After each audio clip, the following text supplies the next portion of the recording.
Brandon, if you want to do the live stream. Yep, stream is started. Awesome.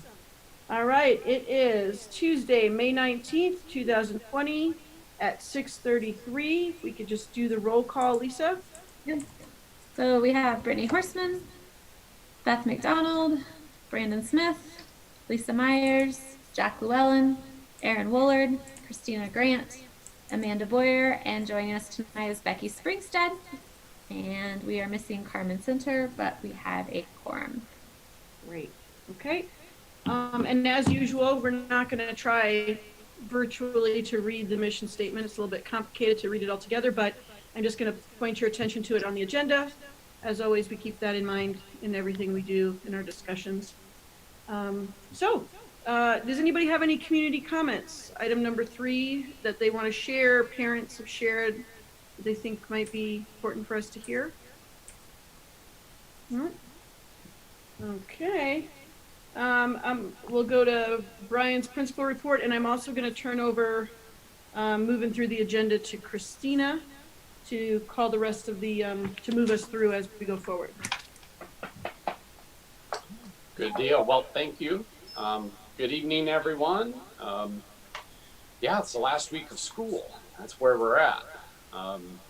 There's a lot going on. Today we did the pickup and drop off of student items, and it went marvelous. It went great. The team did fantastic. We only had a certain amount of staff there for, that volunteered to be there. Of course, it turned out to be a hot and windy day, but it kind of signals, we're going to wrap up this year, this week. But the real work starts to begin here. We're ending remote. We hope we don't start remote, but to get ready for students in the school, that's going to be a huge undertaking, and I'll talk about that a little bit. First off, though, the federal government has given Colorado, Governor Polis has announced $510 million that will go out to schools. That's in addition to the $121 million of the other part of the CARES Act, which is called the ESSER funds. We're all excited. I mean, that was kind of a surprise. Came out, I think yesterday was a little bit more information. We got a wind of it kind of over the weekend. We don't know what that means yet, dollar amount. I mean, you take all the students in Colorado and 176 school districts, 510 million doesn't go very far, but it is something that will wind up probably being distributed within this week to schools in some way, shape, or form. So how we use it, I don't know. Anything that comes from the federal government probably has some kind of strings attached, because our school budget is 8% federal, 92% state of Colorado. So we'll see, but it might help some of the impact of right now. We're ranging anywhere from 10% to 20% on state budget cuts. So anything that can help backfill, that's going to be a welcome relief. We'll just have to see what it all entails. So I might have some more information by the end of the week on that. The other thing is I had a charter meeting today. We are all talking about all the things that we need to plan for, but it sounds like they're going to be moving around some of the state legislature funds to help schools. Because when you look at the $3.3 billion deficit we're going to take a hit, that's 20 to 25% of the state budget. So does that mean we're going to get cut 20? Doesn't sound like it. Sounds like they want to roll some money into education, because I think they figured out education is one of the backbones of the economy. Not only produces a workforce, but it also allows the workforce to get out and do their jobs. And so schools got to have some ability to stay afloat, because we're going to have increased demands next year to figure out how to work around that with the health guidance next year.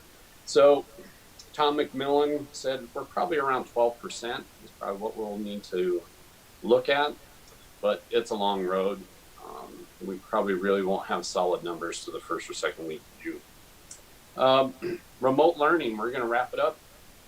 Teachers have done a phenomenal job of improving each week as we go along. And I think the lessons that we took from it, we're going to have to use next year, because the Jeffco plan is, and really MPA's plan is, if a family wants to continue remote learning, we have to provide that. At the same time, we have to plan for in-student learning. So how do teachers do both jobs? So we're looking at that. I sent along in your packet the restart plan. It's kind of the initial draft. Staff got it yesterday. It's called version 2. It's about 38 pages long, and it's vague. That's the biggest thing, is it still doesn't answer a lot of our questions. That would allow us much greater flexibility going forward. So what that means is we're going to need staff to pull this off. At the same time, we're going into budget cuts. So we're going to have to think very creatively how to keep as maximum staff, at the same time trim the budget so that we're financially solid for next year. Because right now, 10 kids in a class, say we just do 9 kids in a class, it's only 33% of our average size class. We have 27 kid average in our school besides primary. So that means we're only servicing 1/3 of our kids on any day. And our goal is, how can we increase that? We're a charter school. It's time to get creative. How can we use the benefits of all the assistants and the space? Part of the health orders, we can't use the gym as a gym. They're closing down all cafeterias in traditional schools. So this space, this huge space, becomes a lot of talk about how to use it. Same thing with the church. We have that big room. How can we use it? Questions kind of pop up around supervising, who can be with them. Obviously, we have certified and licensed teachers, and assistants are not. So we're devising some ways to work with that and work around so we can get more kids on the campus. How can we get 2/3 of our student body at MPA on every day? I don't know how many families want to stay remote. We're going to work on a survey. And we really want to ask families, what's their work condition? What do they need? How many days a week can they keep kids home? What's feasible? How many days a week do they need them in school? We know a lot of them are going to say, I need 5. I just don't know if 5 is on the table. But 4 could be. I think the other essential question is, how do we open up preschool to its full capacity?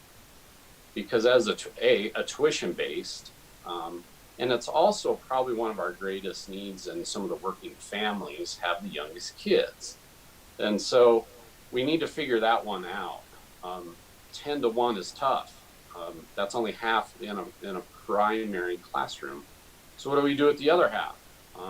So we're looking at split days. Maybe we can split between the primary wing and some other locations. The big obstacle is no co-mingling. We're really struggling with that terminology. Kids have to stay in the same group that they start with, and they have to stay in the same environment. So you can't go to library anymore. Library comes to them. They can't go to Mr. Tyler's music anymore. Mr. Tyler has to go to them. And that's to stop any kind of cross-contamination of the environments in a school. Schools are big. There's a lot of square footage. There's a lot of things to clean. So that's to minimize that. That's another question we have, is how do we clean schools next year? How do we flip that? What's the best practice, safest practice? Montessori materials bring a whole host of questions. One of the things, like when you go down on my list on my principal's report, is like the staffing update. So far, I've had no staff members say they don't want to work next year because of health concerns. Now that could change. We're going to kind of have that discussion one more time tomorrow at our all staff meeting that people really have to come to terms that we're going to be open for business. We're not, if we have the choice, we're a Montessori school, and I think the sentiment, if I'm sharing this from the teachers, is we're hands-on. We need the kids in the building. That's all the excitement I got, despite COVID, from the staff meetings I ran yesterday. Is we want to get back, but we want to do it in a safe way for everyone involved. So with that being said, I don't have some of the problems other schools have where teachers are refusing to come in and teach, as long as we can create some policy that they feel is safe for them. We have to keep the learning going. Professional development, I included in your board packet, some work with the National Center of Montessori in the public sector. And we got to keep the learning going. We have to keep the coaching practice going. That makes our teachers stronger. We also got to build future Montessori coaches.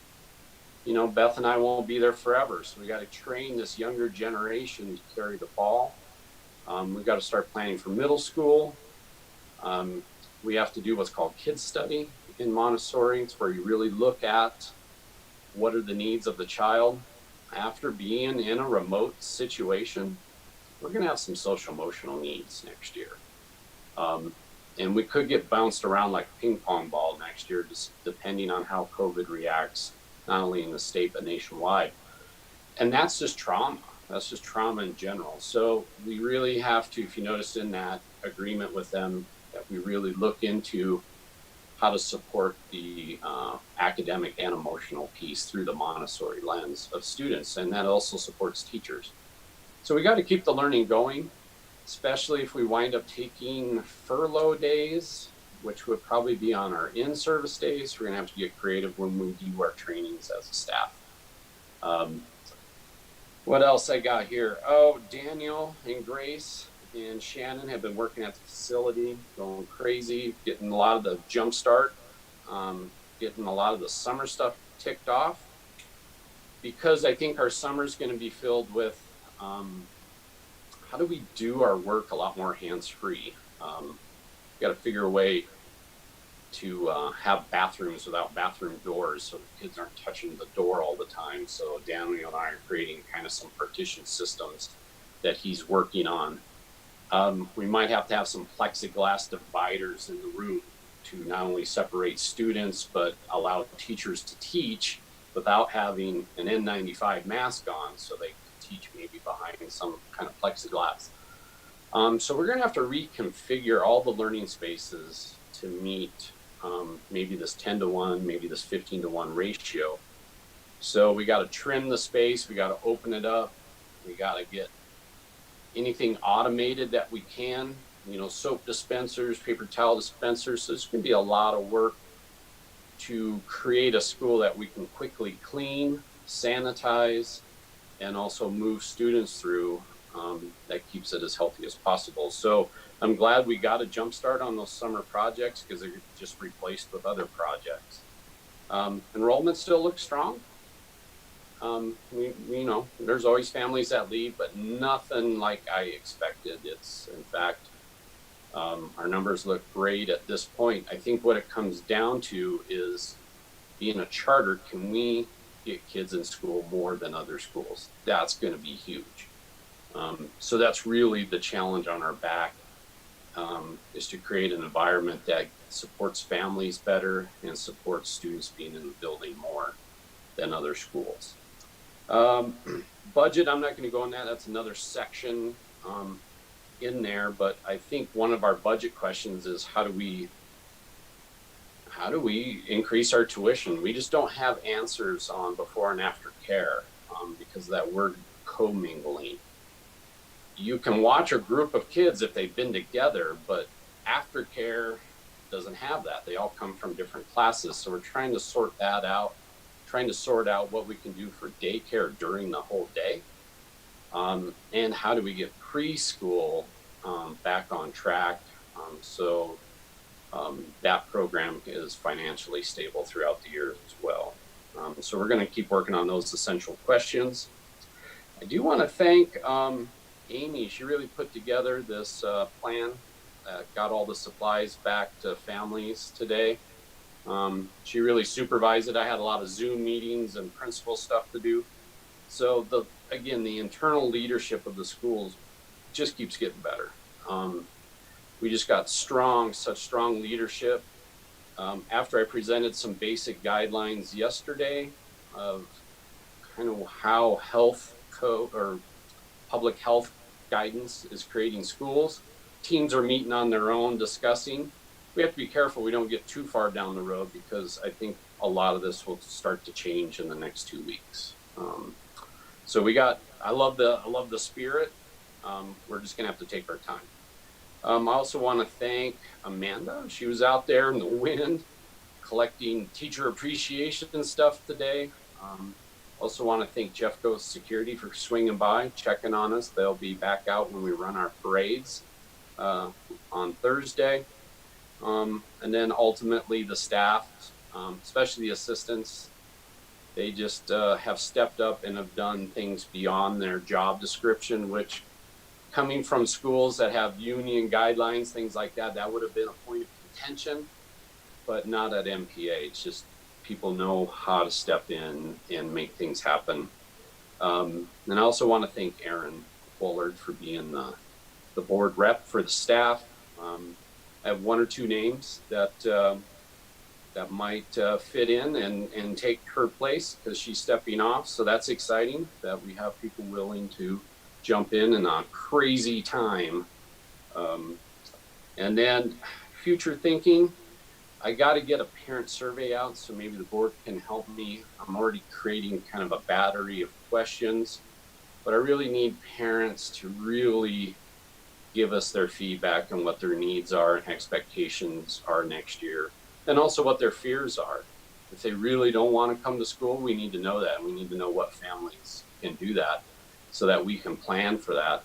It's going to be hard to plan for 2 scenarios. It's much easier to plan just for remote learning. Everyone's doing the same thing. We're all doing it from home. But this home and school business, we really got to know the numbers. So parents are going to have to be with us. If you noticed on my Monday memo that I sent out to staff, we have a series of meetings coming up. June roundtable. The roundtable will meet June 9th.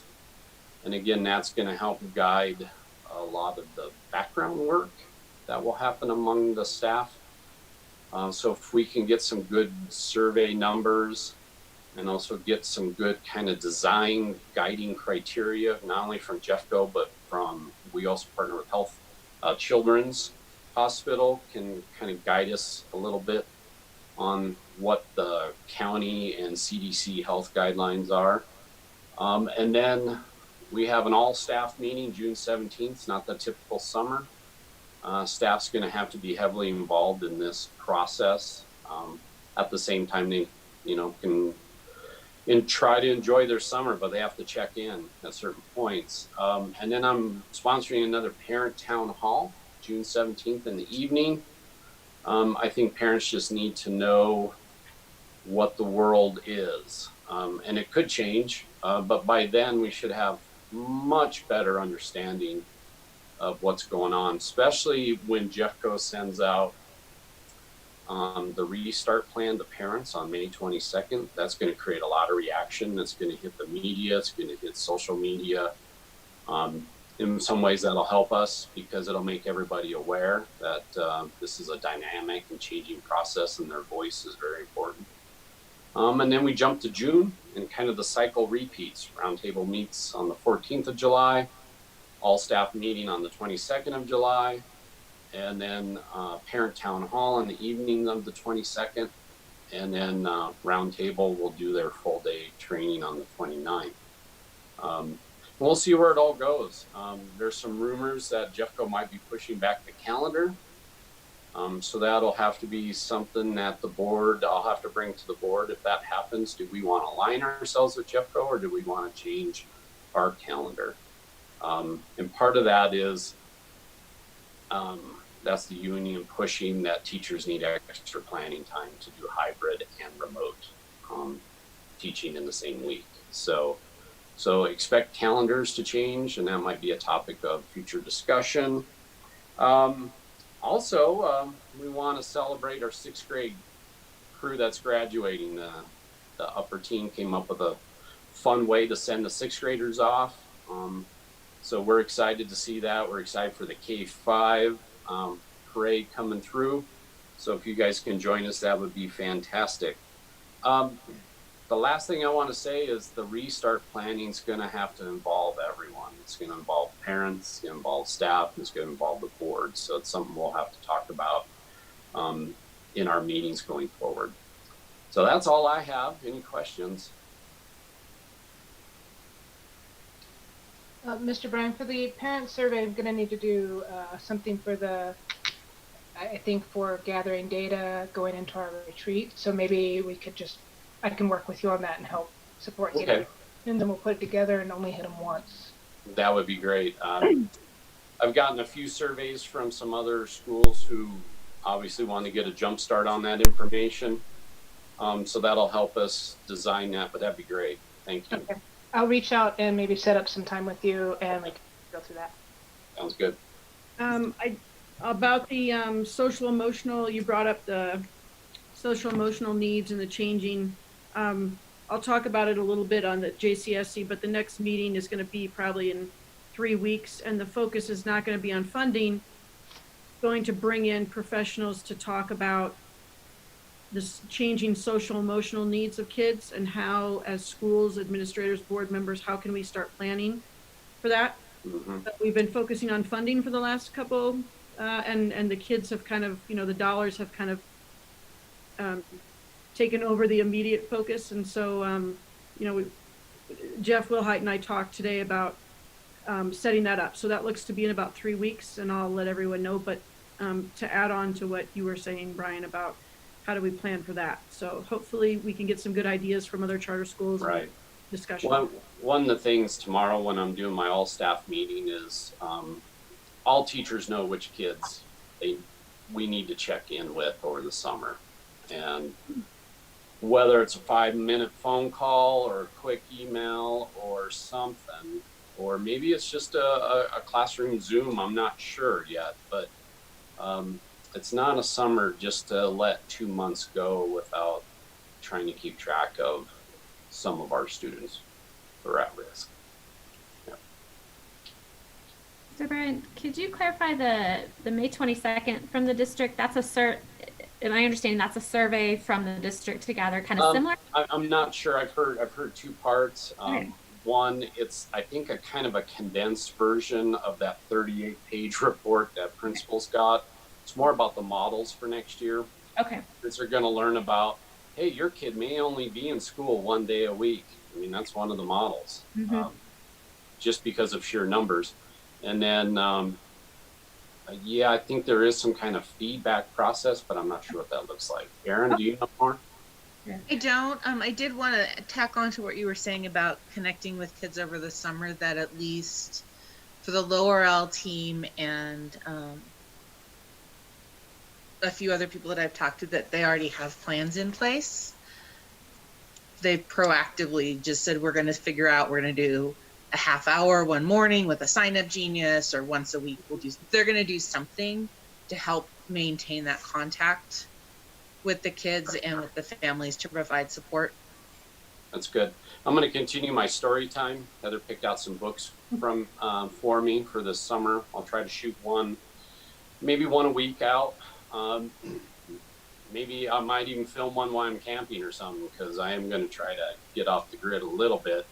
And even Dr. Gary's volunteered to read one over the summer. So we're going to try to be Very happy. connected to the school. So their kids are listening to a story, and then I'll drop in maybe a video message from me or some kind of important piece of information that parents need to know. Okay. Fantastic. So thanks, everyone. Any other questions for Mr. Bryan, or we'll move on to committee reports? One quick one from me, which is just asking live stream support. I'm assuming you want the 17th and the 22nd of July live streamed. Is there anything else in the list of dates that you would like to have live streams for? Those two right now, yeah, June 17th, July 22nd. If for some reason, Brandon, you know, a whole new direction comes out, a big change in policy or something, I may have to do something special. Right. Okay. Yeah, Okay. just shoot me an email or give me a call. Okay, thanks. Brandon, do you have, just out of curiosity, the 11th on your list for the retreat? The 11th of July. July. July 11th. I will add it. Okay. We can talk more about it during that item, but since it's out there. Yeah, it's an important thing. Also, we have 10 concurrent viewers, so officially welcome to all of our viewers Double on the digits. YouTube live stream. Yeah, it's delightful. I'm so glad. Thanks, everyone. Thank you, Mr. Bryan, for the report and all the things. All the things. Committee reports, SAC update, Beth and Brian. All right. Why don't you start us off, Beth? Okie dokie. We did have our Zoom meeting last week, and there were 2 parents and 1 teacher that were present in addition to Brian and myself. There were, at the beginning of the year, there were several gung-ho people, but that was kind of the core group that ended the year. So I'm going to reach out to those new volunteers probably in June. Let me get my notes front and center here. Oh my gosh, Beth, I'm sorry. Did you guys get this in your packet? Yeah. You did? Okay. Okay. I thought maybe I had forgot to forward it, and I wanted to apologize if I did, but I actually it's in did. I there. remembered. Okay. Sorry. I'm looking at it. Okay. Sorry. Sorry. Okay. We really just went through the parent survey, and also sorry, security alarm.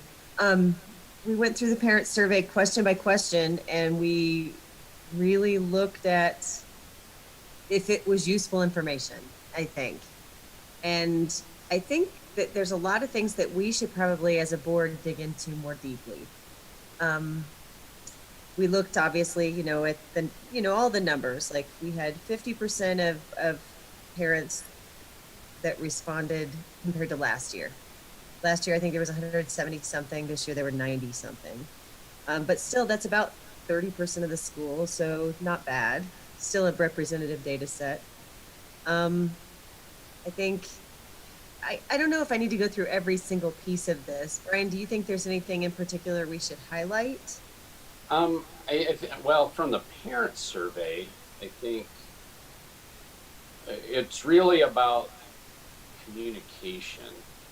And communications is a broad term, but I think when we dig in a little deeper, parents want to know, how's my kid doing a little bit more academically than what we're doing? That's one. They also kind of want streamlined communication, which we've known, but we really need to decide, I think, on that kind of format. And they really want this more teacher-parent connection. So some of the things that we were talking about for next year already, Beth Anderson, our Montessori coach, is we really got to be clear on 2 fronts. What is the essential learning under the standards? Everyone worries about, is my kid on level for reading and math? So we need to clarify that. Lower teams are already working on kind of this, crunch it all down, and what are the essential standards? And then what's the essential Montessori piece? So I think we want to create some supporting documents that gives a better understanding of what they're learning at school. And just to confuse it all more is this whole remote thing, but I think if anything, it's added the motivation, I should say, for us to get real clear about what we're teaching kids and when we're teaching it, and what are the expectations when the learning maybe falls short. So to me, that's my big takeaway was that parents really want that. I think overall they're fairly satisfied with the school and the board and leadership and all that. They just want that essence of feeling connected to the classroom. Am I saying that right, Beth? Yes. And I think that there's board of directors action items in that summary that went out, and I think that that's the stuff that we'll target at the retreat. So I think that we did a pretty good job of going through it all and then coming up with action items for us to delve into as a board. So I think that the parent survey served a pretty decent purpose in that way. Although I do think that one of the things that we should look at as a board is ways to get more information maybe out of the survey. Yeah, drill a little deeper. I think the survey's ready for a facelift for next year and be able to get some more insightful data. The other survey that we talked about was the staff survey that was run through the Colorado Department of Education called, I get it wrong every time, the Teaching and Learning Conditions Colorado, the TLCC. And we needed half of the invited staff. They gave the survey out to lead teachers, SPED teachers, any kind of directors, admin, stuff like that in the school. So we needed roughly, I think the number was, I had 35 surveys to give out at the school, so I needed half of that. And we had 18 respond, so we actually got data this year. But it really is very informative. I use this in other schools and other districts, and it really drills in. And our staff says we have strong leadership, as I've indicated, and the numbers are pretty strong. But then we start zeroing in on the weak spots. Time is always one, you know. The ability to differentiate teacher training and get them the training that they want. That's a big one. And so I think this is a useful tool that we can use in our July 11th retreat as well.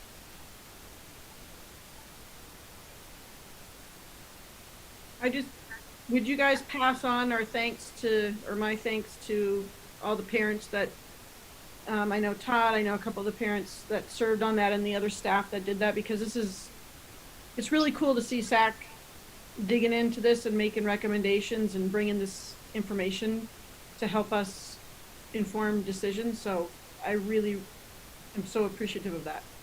And we have more parents that want to join next year. So I think the word got out, fun with data. Yes. Fun is a relative term, I suppose. Well, I think they see that the things we talk about actually can become action items. And I think when people figure out the level of connection and that I can help spur that action on, that is just not talk. Right. People don't join committees because it's a lot of talk and it goes nowhere. But I think they saw action in the things that we talked about in the fall. I got a little derailed because of COVID, but nevertheless, I know that's a mission that Beth and I have, is that we got to turn that work into action items. Yep. And I'll reach out to those 9 new volunteers. I think there was a list of 10, but one of them was Amber, who's always there anyway. So she just volunteered that she would be there again next year. Thanks, Beth, for all the help. Yeah, thank you for bringing the noise. And by noise, I mean data. No shortage of that. Brian, Beth, I've noted on the kind of forming of the agenda for the strategic retreat that some time to dig into the SAC data. I think one of the things that might be helpful is noting on the teacher survey, right, the time to do professional development and planning, and what's that going to look like if we're having to do furlough days, which is going to eat into those in-service days. So right. Maybe any creative solutions or input coming in from the leadership council into the strategic retreat of what we might be able to do to support them. Okay. Any questions for the SAP update? Finance updates. Amy, Brian, and Jack. Take it away, Amy.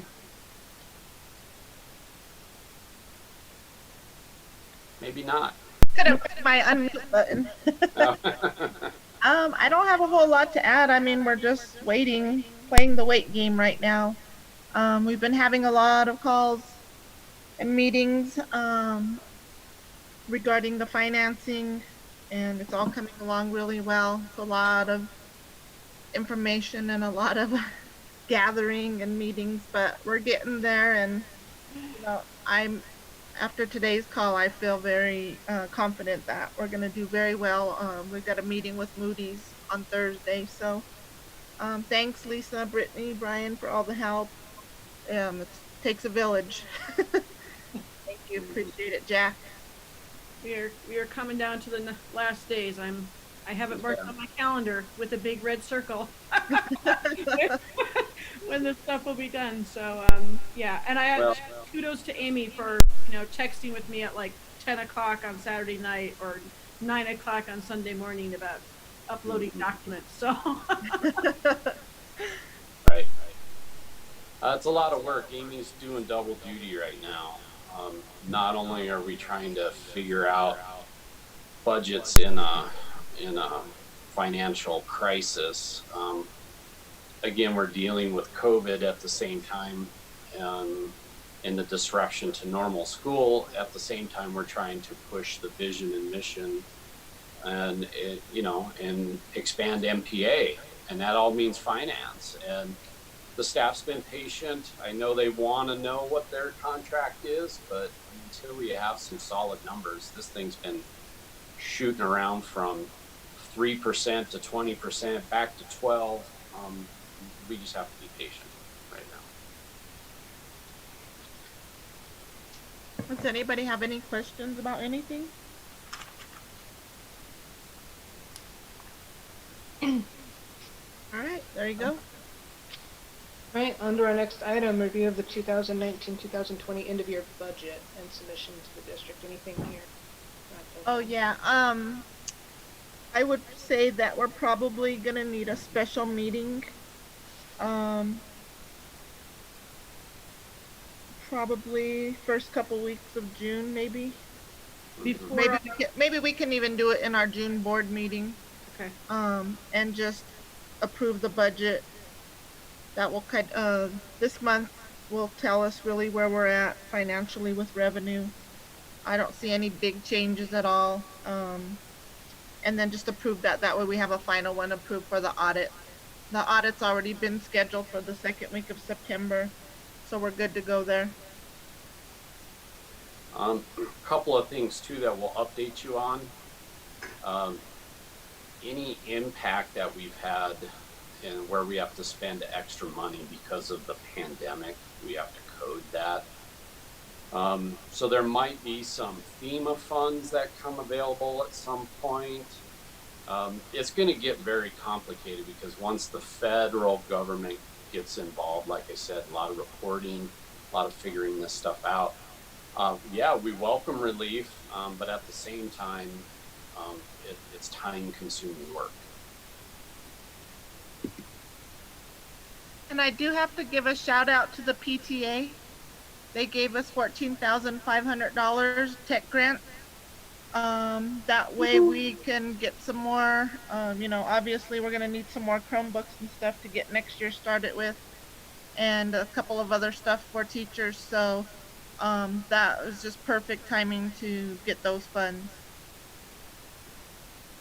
An additional shout out to the PTA. They've been supplying paper and printer cartridges and things to parents, families that needed them, so they could complete online school.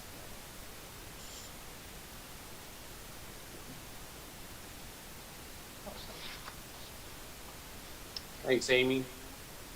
Anything else around the budget? Any other questions there? Move on to discussion of inspections and due diligence on the new property.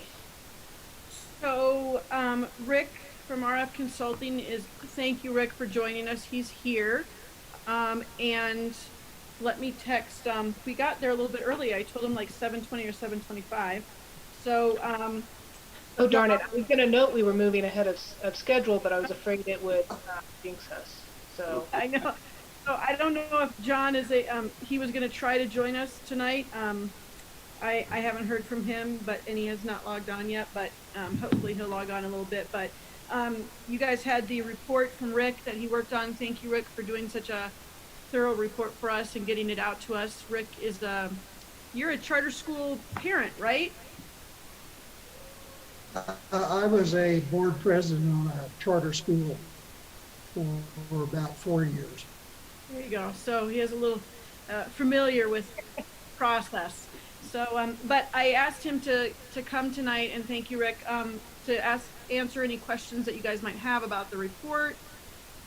If you have any for him, he's ready for you.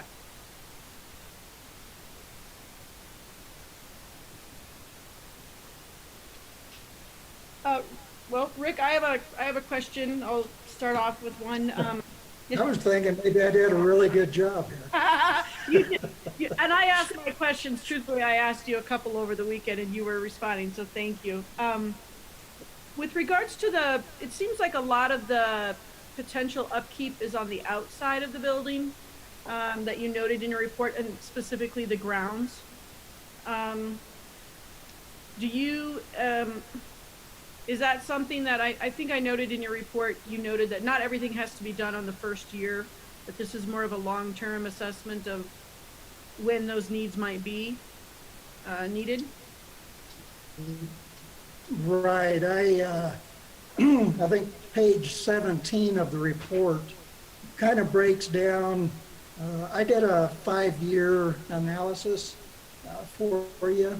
And it kind of breaks down what your immediate needs are, which would be either considered life safety or could be causing problems with the building or something like that.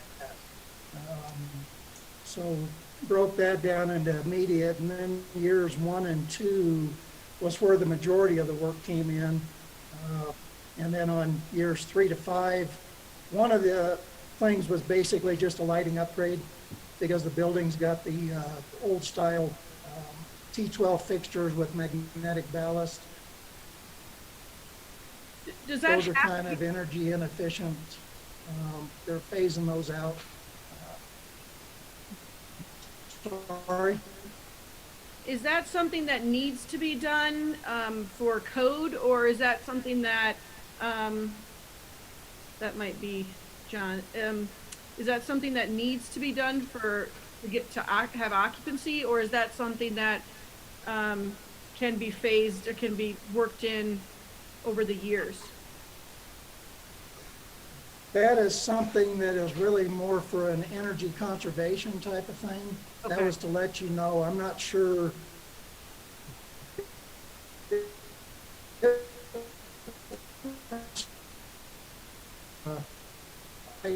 How they want to manage their energy. You could continue using the build with that same lighting, and that's also when I did the what we call the facility condition assessment. FCI, facility condition index. We didn't put it because it's considered an option to be able to use in a negotiation for trying to reduce the cost of the building. The rest of the items, possibly you could be using those. Your biggest item is your roof. It pretty much needs to be replaced. It's original. As far as the landscape and things like that, again, those are maintenance items. It appears that they did a pretty good job at doing the maintenance on the inside of the building, but on the outside of the building, they pretty well ignored it for several years. And dead and dying trees, I commented, those are going to end up being a hazard at some point. Whether they're going to fall off on somebody or depends on what happens. The rest of it is, a lot of it's aesthetics. except a bunch of the shrubbery that's around the building, is that stuff, if it continues to grow, the stuff that is alive, you could end up having some issues with the slab on grade as the roots grow underneath of it, things like that. There could be some issues there. So my recommendation was just for long-term maintenance, you'd be better off not having anything around the building. Also, for a security issue, doesn't give a place for people to hide in around the building if you can keep that area clear. But most of it is just pretty much deferred maintenance that I ran into. All right. Anybody got any questions for Rick about the report or anything else? Just thank you. That's something that we're gonna have to talk about because the district is looking into now charging,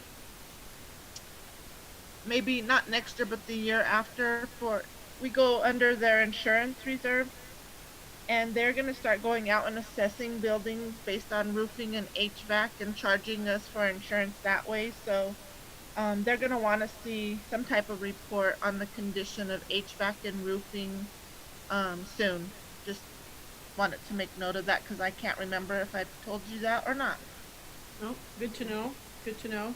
And maybe Rick's report will be sufficient for the church building, at least. Is John? Are you on the? I saw had a question that looked like Someone just joined by it says just says iPhone. I iPhone. apologize, Brittany. That's Becky. I'm Oh, struggling. okay. Okay. I thought maybe it was John from DCS. So okay. Sorry, Becky. Okay, so Brittany Beth has a question. oh, sorry, I'm not seeing it here.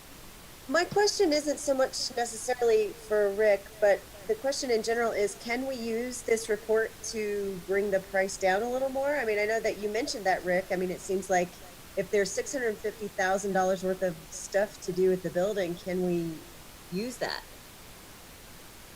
Jack, I think. I'm sorry? Nope, I was just gonna say, I think, Jack, this was kind of talk about the realtor and kind of those process and where you're at there. You wrap up with the report first, and then if there's no questions, then we can let him go and talk about it. Okay, sorry, I can't, Yeah. sorry. Something about talk about the report. I don't have, John is, not on the line here, but he got Rick's report, and, let me pull up his last,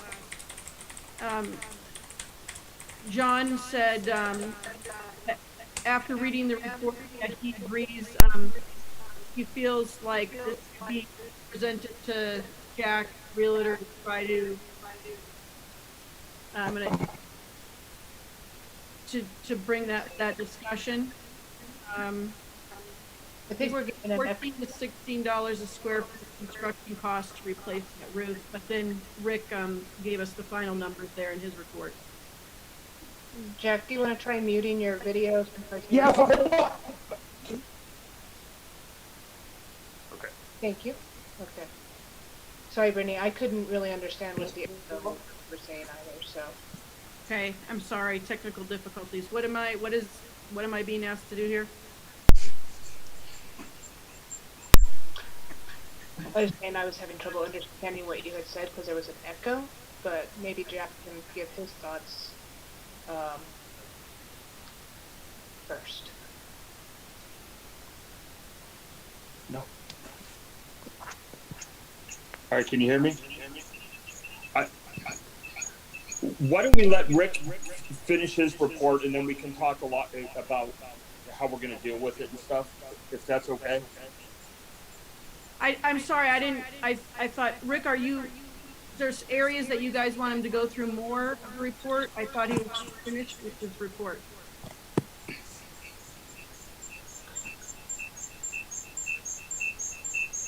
Where is that coming? Do you guys hear this? Okay. Okay. So I think Beth's question kind of changed direction. So is there any other questions for Rick? Otherwise, we could at least let him escape. Sorry The about one that. thing, the one thing you may want to keep in mind on the report is there's probably only about 462,000 that you could argue with on that, because that additional, the 188,000 for the lighting upgrade, they're probably going to tell you it doesn't need to be done. And that's been my experience in the past when they've used reports like this to try to negotiate pricing. If they're they would be considered an optional upgrade, and that was more put in there for your information. But the rest of it, you know, all of the HVAC units are outdated or have reached the end of their expected service life. They're going to have to be replaced. And the roofing, those are your two major items. Right, we heard you. And then not sure how they're going to do with the landscape. So. Awesome. Anybody else got any questions about the report, or let Rick enjoy his evening and dinner? Awesome. Thank you, Rick. Thank you, Rick. All right, well, thank you much. I appreciate Thanks, Rick. It was a great report. you guys letting me do the work. Thanks. Have a great night. Bye. Bye. Will do. Bye. Beth, the question that you had, do you want to just say that again so we can go back to kind of what your question was? Well, it sounds like it's on the agenda already. I mean, it sounds like that's what Jack's going to talk about. So, I mean, yeah, let's just move on, I guess. Jack, your report and recommendation? Okay, I'm going to try and do video from one source and audio from another. So, all right. So, one of the things that I think is really important, and this is something Beth has brought up many times, and Rick's report shows how right she's been. How's that, Beth? And I think it's really important to keep in mind as we talk about some of the more specifics. But, you know, the idea, he says, you know, to build a comparable building would cost about $4.5 million. So at the end of the day, we're still getting a reasonably decent deal, even if you added in everything. So that's number one. Number two, I think the way he laid this out, as far as things that have to be done and things that can be done, was really important. And I do think that there are some places that we can save costs on what he's got in here. Landscaping, I think, is one in particular that there are ways that we could get what he's recommending done more efficiently. So that brings us to Beth's question. How do we present this to the seller, and you know, what's kind of our bottom line? And there's a couple of things in my mind. You know, when we started this negotiation, we had at least some general idea of what the building looked like and its age and things. And so I don't think it's a situation where we really can walk in and go, okay, we want to take off $200,000 in essence for the roof and the HVAC. Because again, we knew that they, you know, in some respects, that this was an older building and it was going to have some issues. And a lot of what we're seeing is just normal wear and tear and replacement costs. So having said that, there's no question that we can go ahead and that we can and should file our objection, and our deadline is tomorrow, coincidentally. And John's already got the format basically set up, our broker. So I think it's important for us to be able to raise, in particular, the HVAC, the roof, and I also think we should raise issues about the asphalt and the parking lot, knowing that we're never going to get all, I mean, they're not going to take off all of that down. But what I think we can negotiate, or I would like to negotiate, is two things. One is a purchase price, something less than the 2.8 million we offered. How much less? I don't know. And one hell of a deal on the stuff that's in the building. So the deadline for the walkthrough to determine what fixtures and equipment we want to keep also is tomorrow. So we're going to go through and do that. And because Brittany and I thought that if we asked Amy and Brian for input on that process tomorrow, there may be one or more mental breakdowns. So what I'm going to do is we're going to go through the building tomorrow, and when in doubt, we're going to say it's stuff we want to keep. And so we're going to keep, all the conference room tables, all the chairs, anything that I think we can make use of. And I'm going to make it really clear to them that, we're taking on a lot of extra obligation here because it's an older building. They're not going to get other people to do that. We want a sweetheart deal. And so that's how I think we can leverage this to, again, a lower purchase price and a good deal on the furnitures and the fixtures. Kind of tangentially, but since I'm talking, and then I'll open it up for other comments and for Brittany's input. One of the things that I raised in one of my emails were the easements that are in place. And most of the easements that we care about were from around 1981 to 1984 when the building and the shopping center were being built. Most of those easements are no longer applicable or no longer being used. So if you go to the back, you can see that on the east side of the building, there's actually a place where there used to be a semi backup, for offloading semis. That's completely blocked off. So where we really end up now is the only place that there's really a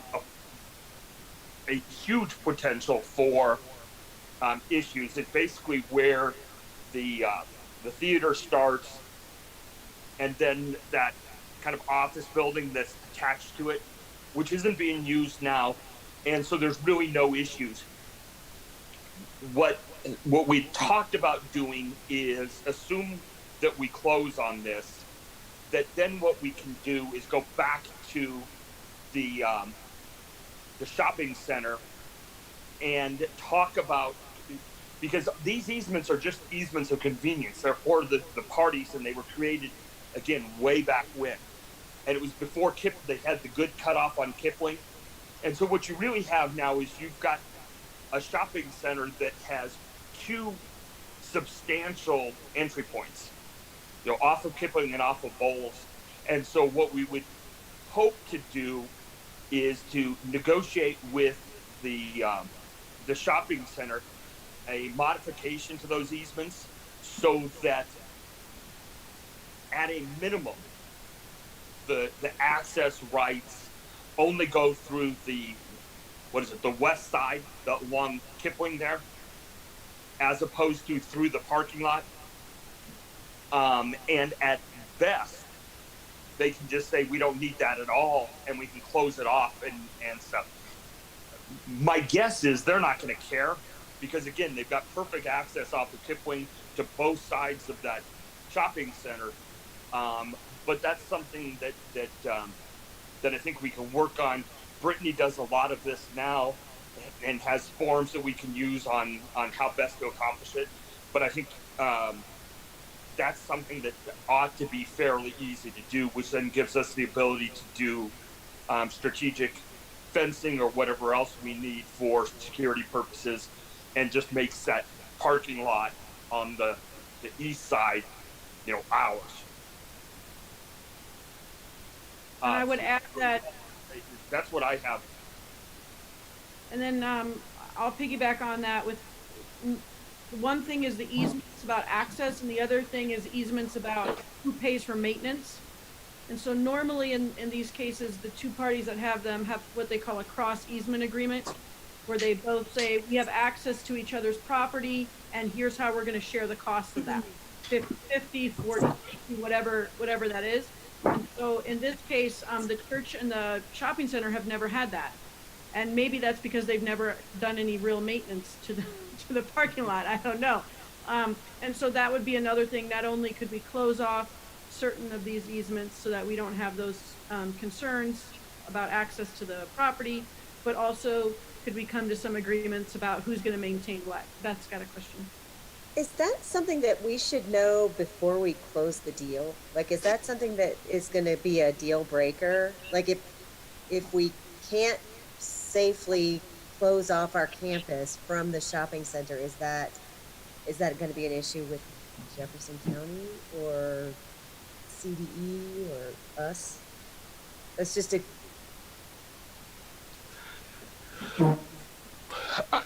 Well, part of that is, I don't know. Okay. I mean, the hard part is it's hard to negotiate a modification in advance when you don't have rights. What I was planning on doing, though, is during the walkthrough tomorrow, is to talk to the woman at the church who kind of is there, Amy, and get the contact information that she has with the shopping center, find out kind of, again, a lot of what Brittany was talking about, have they talked about it, etc. And so my hope would be that I then could, somebody could reach out to them and at least raise it kind of pre-closing. Again, if you look back there, even the a lot of the doors in the back almost look like they're sealed shut. So I don't think there's going to be any real issue, but I agree, we should at least look at it in advance. And also I don't see, the only things I think the county are interested in are the utility easements, where the water lines and stuff go. The access easements are attached to the properties for the use of the owners of the property and don't really have a lot to do with the county. So I just add that on there, that I think it's more of an agreement between the two parties that own the property. So, and who knows what that would look like, but I agree with Jack on that. I'll just throw out there that we got finally in writing from our lawyer and from the district that we can use the 5B funds to purchase the church. So just that was hanging out there for a month to try to get, it turned out our emails or Bill's emails were not reaching the district council for some tech reason. So, sure. Yeah, right. That's what they said. Hey, and now that you've mentioned that, one other thing that I had mentioned to Brittany earlier today is,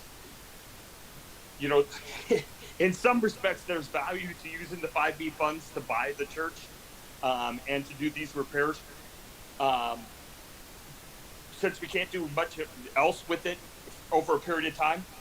And I am really nervous about having money sitting there that the district could somehow figure out a way to use for something else. Yep.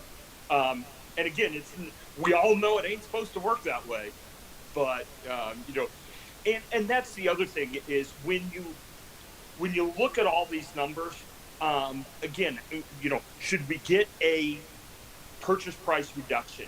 Absolutely. Should we get a sweetheart deal on the fixtures and equipment and furniture? Absolutely. But again, when you look at the 5B funds we have and the ability to finance at a very cheap rate, we still can get a lot of this done, get a really quality building for a whole lot less than we take to buy one. And this is, this really still remains in my mind a unique opportunity. Again, I think I'm quoting Beth there, so forgive me. But it's a good opportunity. Now we just need to make it as buyer friendly and favorable as we can. Hey, Jack, I have a couple of questions for you. It's Amy. I knew that. Oh, didn't know. So, one question that keeps coming up is the church moving, or are they just not going to be a church anymore? They are planning on moving, but they didn't know for sure to where, because it was a little bit of, they couldn't start looking until they knew they had something. But their intent, as they've told it to us, is that they are planning on staying a church. Okay, and then the second question is, I thought I had us down for next Thursday to walk through. Do we have to do that tomorrow? No, don't worry about it. We'll walk through it again on Thursday. And as I say, I'm going to err on the side of caution, so don't worry about it. You've got enough going on. We'll handle this, and then we can walk through it and get into kind of specific uses and stuff on Thursday. Got it. Thank you. If you want to put more on your plate for tomorrow. Oh, thanks. Yeah, I knew there was no way I was going to tell you that in person. So, yeah. But no, I'm seriously. When you really look through it and start walking through it, there's not a lot of things that I think are going to be huge decision points. So I was just wanting to have all of that equipment that they have on that stage, but I wasn't sure that they'd be willing to part with that. We're going to part with some. They're going to part with some of it. Most of the stuff on the stage is actually the tenants, and that's why we're not going to get a lot of it. But one of all of the lighting fixtures on the ceiling is the buildings, and the intent is that they are going to give that to us. Whether we end up using it or not, it's worth it to them to just give it to us and not have to move it, and that gives us a little bit of optionality and or just something that an asset that we can do something with later. Okay, and I don't want to go into the weeds, but we want the kitchen stuff and the dryer and the washer. Yes. That's it. We'll go over it next week. Thank you.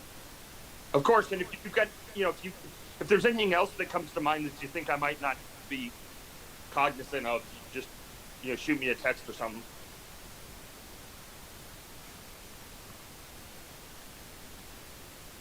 So let's open it for discussion about,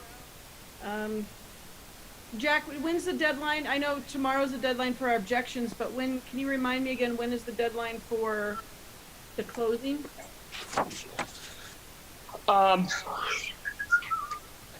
Yeah, hold on. Okay. While you're doing that, I'll just, if we come to an agreement about moving forward with this church purchase, does anybody see a reason why we should delay and wait till the end of the closing period? If we can get it closed and our people can get in there and start working, and hopefully, I know the big push is to try to open it in the fall so that we have this space.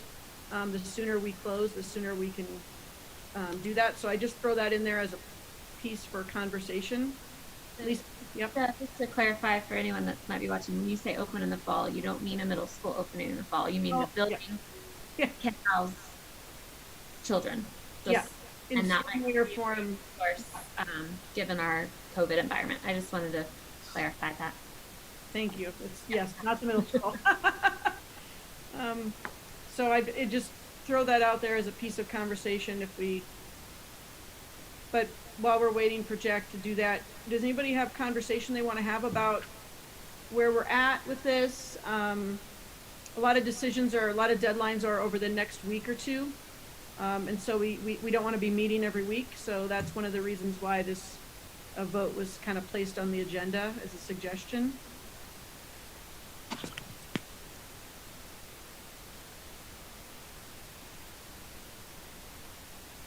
I don't feel like I've heard or read anything that came as like a surprise, or, you know, I feel like we did a ton of research heading into this decision. That's my personal thought.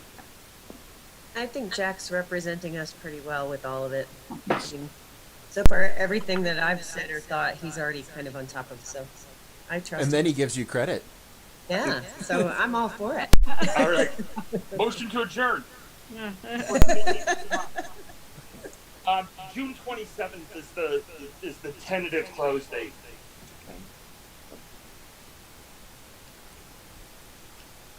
But it can also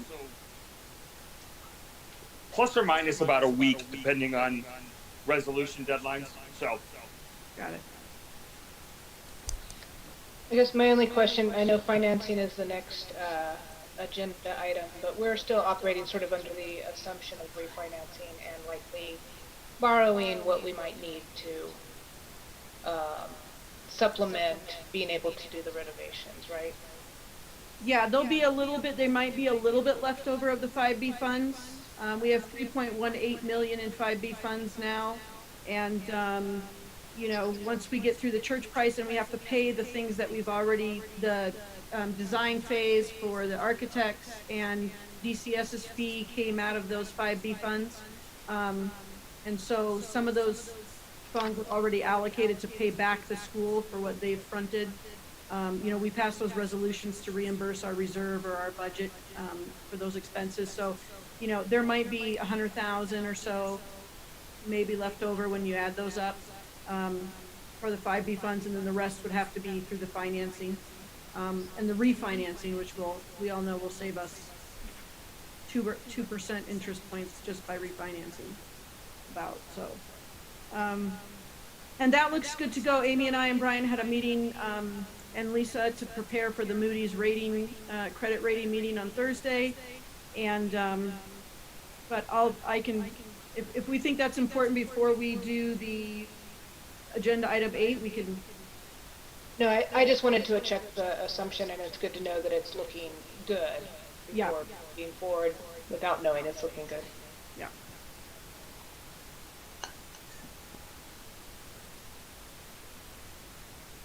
Are there any other questions, or do we want to move forward on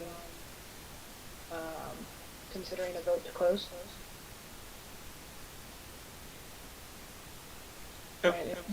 Christina, if before we get there, or as we get there, as to the first motion, could we?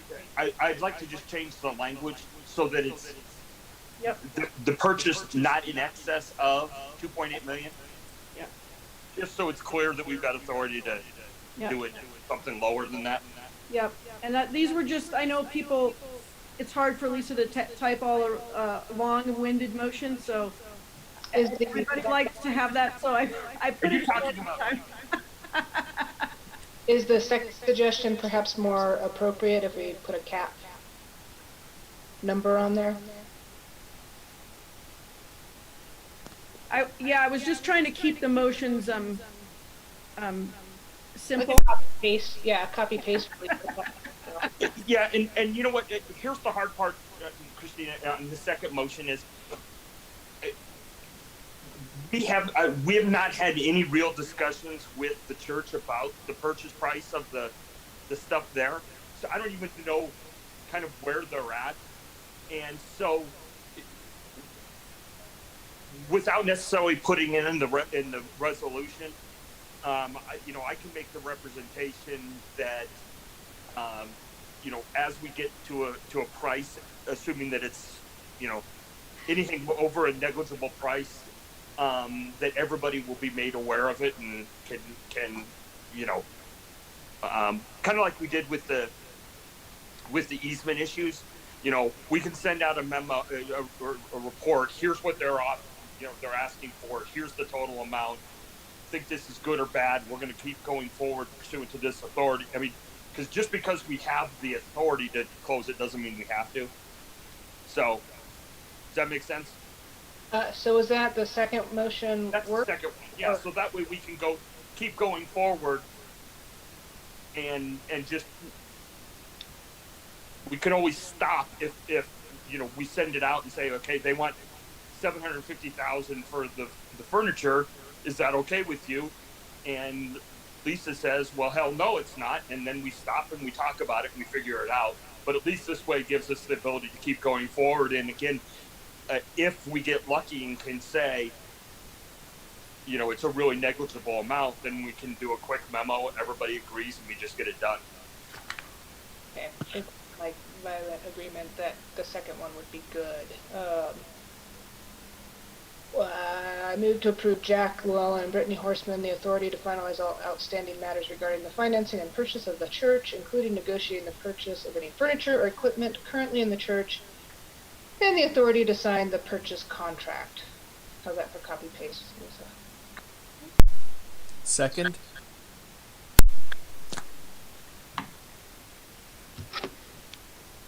Sorry, unmuting. Let me give a roll call then. Brittany Horseman, Yes. Beth McDonald, Yes. Brandon Smith, Yes. Lisa Myers, yes. Jack Llewellyn, Yes. Aaron Woolard, Yes. Christina Grant, Yes. Amanda Boyer, Yes. Yay, Amanda. then Becky, once we install you, I'll call upon you to vote. But we haven't gotten to that point in the meeting yet. So with that, the motion passed. But feel free to jump in with your opinion and contribute to the discussion. That's the intent as well. Okay, perfect. I wasn't sure when I was officially allowed to weigh in, so. That's on me. That's on me. I'm sorry. Yeah, jump in. No, that's great. Contribute all you want. Sounds like the motion passed. Motion passed. All And then right. should we do then we can do the first motion now? Do we need the first one as well? Yeah, that's the official price. I think we should have a cap that, I move to finalize the purchase of the church property not in excess of 2.8 million. Second. Second. Sorry. Brittany Horseman, yes. Beth McDonald, Yes. Brandon Smith, Yes. Lisa Myers, yes. Jack Llewellyn, Yes. Aaron Woolard, Yes. Christina Grant, Yes. Amanda Boyer. Yes. And that motion passes. So we are still ahead. Yay. We are 3 minutes ahead. Agenda item 9, refinancing and new financing process update. Yeah, so we started that. Thursday is the meeting where the credit agency meets with us. Brian, Amy, myself, and I asked Lisa, thank you, Lisa, for joining in. There's a PowerPoint presentation. D.A. Davidson helped us with that. Hundreds of pages of documents that have already been submitted. Amy, uploading those as well, helping get most of those together.